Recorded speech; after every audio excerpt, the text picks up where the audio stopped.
Life can seem really unfair sometimes. Maybe your boss makes you work mandatory overtime and doesn't care about your personal obligations, or perhaps you have a neighbor who parties until dawn and doesn't care about the fact that you have to wake up at 5 a.m. for class or work. Yep, sometimes life can be really unfair, and do you know what else is unfair? Dying to see footage of Grand Theft Auto 6 when Rockstar Games tries to keep it under wraps. So stay tuned, because Rockstar Games released a statement about the GTA 6 leaks. First up, what happens when a game developer tries to keep gameplay footage under lock and key away from gamers dying to see it? Hackers saved the day. A huge leak of Grand Theft Auto 6 footage is creating a ton of online chatter, and the leak has revealed early footage of the next Grand Theft Auto video game. Fans of the franchise are obviously really happy, but Rockstar Games, well, not so much. The developer claims a hacker has acquired the footage, and now the company has officially addressed the leaks, confirming that someone did indeed obtain unauthorized access to its systems and still footage of Grand Theft Auto 6. I wonder if the hacker likes to rollerblade and if their handle is Zero Cooler Acid Burn. Oh, come on, 1995's Hackers was an awesome movie, and that was a great pop culture reference.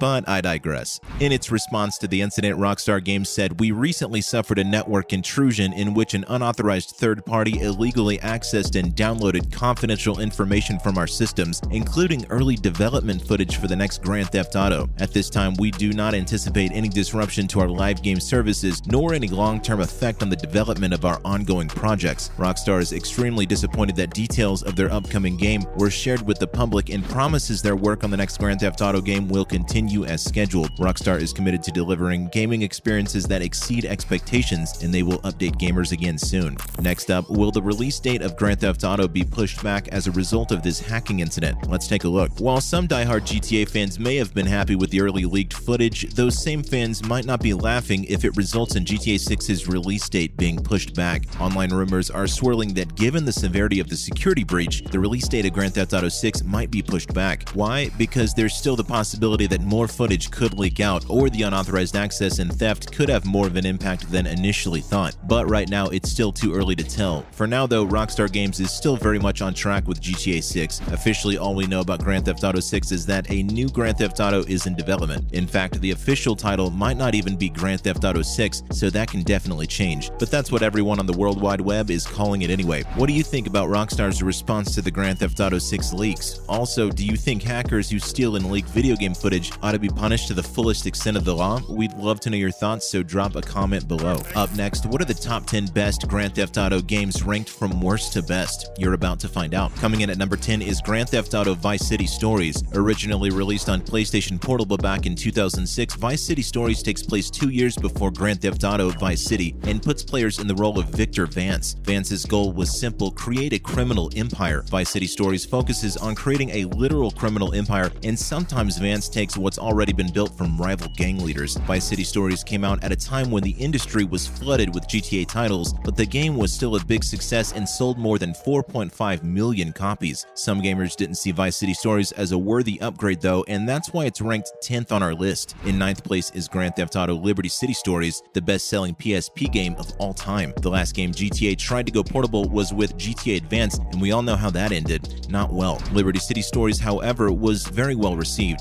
In Liberty City Stories, you play as Tony Cipriani, a mobster who comes to Liberty City for the chance to become a big shot in the Leone crime family. It became a best-selling game on the PlayStation Portable and sold over 8 million copies. And a year later, Liberty City Stories dropped on PlayStation 2, but to little fanfare. Stay tuned and don't go away as we continue to reveal the best Grand Theft Auto games ranked from worst to best. Next up, what's the best way to expand a story like Grand Theft Auto? Just ask Gay Tony. Coming in at number 8 is Grand Theft Auto 4: The Ballad of Gay Tony. GTA is a rare franchise in the sense that its downloadable content performs better than most full games. In The Ballad of Gay Tony, players take on the role of Luis Lopez, the personal bodyguard of nightclub owner Tony Prince, aka Gay Tony. Tony owes money all over town, and the mob tries to muscle in on his clubs. Essentially, your main job as Luis is to keep Tony alive. For an expansion game to Grand Theft Auto 4, The Ballad of Gay Tony includes tons of new side missions and even ties up a plot line from the original game. In 7th place is Grand Theft Auto Lost and Damned. The Lost and Damned was one of the expansion stories released for Grand Theft Auto 4 back in 2009. The story centers around Johnny Klebitz, a ringleader from the Lost MC. Lost and Damned had a lengthy campaign which was nice, had a great storyline, and it offered new side jobs. The first side job is called Gang War, and playing as Johnny, you battle against other gangs for control of the city. This is how you earn more cash and get stronger weapons. The second side job is called bike races. This is where bikers attack other racers to knock them off their bikes. Up next, how did GTA come to the Nintendo DS? You're about to find out. Coming in at number 6 is Grand Theft Auto Chinatown Wars. Chinatown Wars came to the Nintendo DS back in 2009. The last GTA game on a Nintendo console was GTA Advance, which wasn't that great. With that said, Chinatown Wars made up for GTA Advance with a unique story centered around the triad gangs of Liberty City. Pretty rad, right? But what impressed reviewers the most was how Rockstar worked within Nintendo's graphical limitations to create a fun game. In 5th place is Grand Theft Auto San Andreas. 2004's San Andreas took Grand Theft Auto to a whole other level and really amped things up. San Andreas was set on California's west coast in the 1990s at the height of gang warfare and an exploding drug epidemic. A perfect backdrop for a game like GTA. In San Andreas, you play as CJ and you return to San Andreas for your mother's funeral. Sure, you meant well, but it turns out to be a big mistake. Once back in San Andreas, you're dragged back into a world of violence and crime that you thought you left behind. San Andreas is a bold expansion from Vice City and adds 3 cities, Los Santos, San Fierro, and Las Venturas, for you to explore and carry out your dangerous missions. Also, San Andreas has some awesome cheats that only help you get into even more trouble. Finally, what are the top 4 Grand Theft Auto games? In the interest of saving time, we've condensed our top 4 picks. Coming in at number 4 is Grand Theft Auto Vice City. Essentially, Vice City was Rockstar's way of saying that they were here to stay in the gaming industry. Set in Sinfield Vice City, the game focused on Tommy Vercetti and his quest for revenge after people tried to take him out during a drug deal. Coming in at number 3 is Grand Theft Auto 5. Grand Theft Auto 5 is the stuff of GTA legend. It was the most expansive GTA game ever made and had 3 separate protagonists that you could choose from. But it was the fact that you could compete in heists, races, and other missions with players around the world online that made it so awesome. Coming in at number 2 is Grand Theft Auto 3. GTA 3 gave the franchise a quick shot of nitrous oxide. It introduced the idea of modern open world, and you explore Liberty City as Claude after being double-crossed by your girlfriend. You know what they say? Hell hath no fury like a woman scorned. Ain't love grand? GTA 3 was groundbreaking, but the number 1 all-time best GTA was Grand Theft Auto 4. Gamers were blown away like a contract hit when they discovered all of the things they could do in GTA 4. The game was also very beautiful aesthetically, and you could access an online mode and tech support for fans of single-player content. That's a wrap for today's video. Thank you for watching.